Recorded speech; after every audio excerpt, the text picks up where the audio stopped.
Hi. Welcome, everyone. First of all, welcome. You truly honor me. Friends, future friends, hopefully, and other artists. So thank you so much.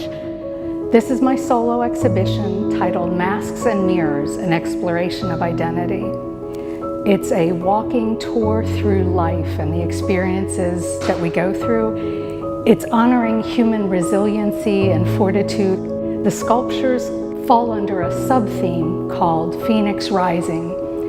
It really is all about honoring survival and everything that everyone has carried with them and still gotten up all the time, and especially the last sculpture that I call Resurrection. This, I thought, I'm honoring life, and it's messy and it's unfinished, but it's beautiful.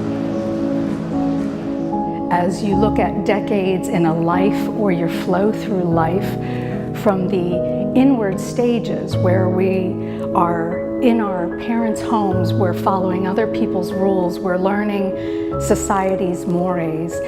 Under those restrictions, we're trying to figure out who we are, what we think, and what we believe.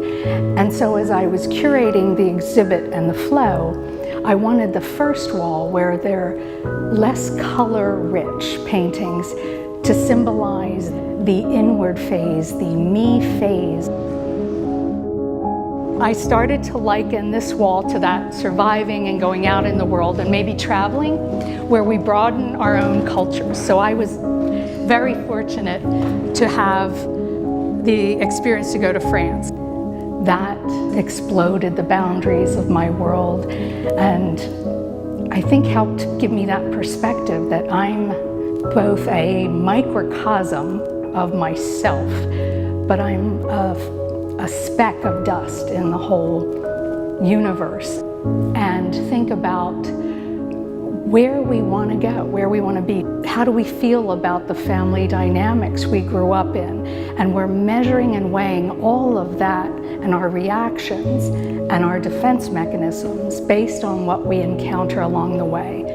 And to survive in these different phases, we build defense mechanisms that fit us, that suit us. And I tend to think of them and the masks as the roles we play in life.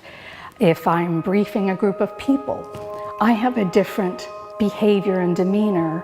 It might be more serious. My vocabulary is different to suit the role. When I'm in parent mode, the masks, the expressions, were tempered and gentle. As you go into the alcove gallery, I call it, you do that self-analysis, the self-actualization, and you think, do I want to go in that room? What is the chemistry in that room? That's why one of the paintings is called Infrared. When I was placing the characters in the gathering and the waiting game, I wanted the people who come to see it, how would they write the script for that? What would it say to them? Do they think the woman is waiting for someone in the chair, or has someone just gotten up? And what about those characters in the background? In the room as well are mirrors. And mirrors are temporal and fragmentary visions of ourselves. They're also flipped. When you see a photograph of yourself, it's never what we see in the mirror. But as we look at them as a reflection point, I thought of, well, we also see reflections in other people's eyes and other people's expressions based on their reactions to us. So masks and mirrors became this way for me to study human relationships and dynamics and try to make sense of them. I've been curious ever since I grew up, and trying to figure out who I was pretty much hardwired into me because I'm a twin. So I think that forged this desire, this need actually, to express myself, and then through that try to encourage others to express themselves and find their own voice. Pick something new. Just try to see what makes you feel like you, because your voice is more important than painting like someone else. Yeah. Your whole story. If you learn a new technique, is good, because that can sometimes help us unlock. This wall I tend to think of as kind of me, myself, and I, as you look at yourself and one of the figures looks almost like the queen. So you think of the timelessness, the hierarchy, the ancestral voices that make us up. What are our connections? We're a compilation of all of that. And some of it we had a choice in, and then through the encounters and how we behave and our attitude and all the rest, we move forward. We were born with a lot of those things hardwired into us, and what we do with them becomes what fascinates me, what our choices are, because we do always have a choice, even if it is just our attitude. So as I get older, I start to think, what is my legacy? What do I want this to be about? It's not about selling or the commercial aspects of it. It's about connecting.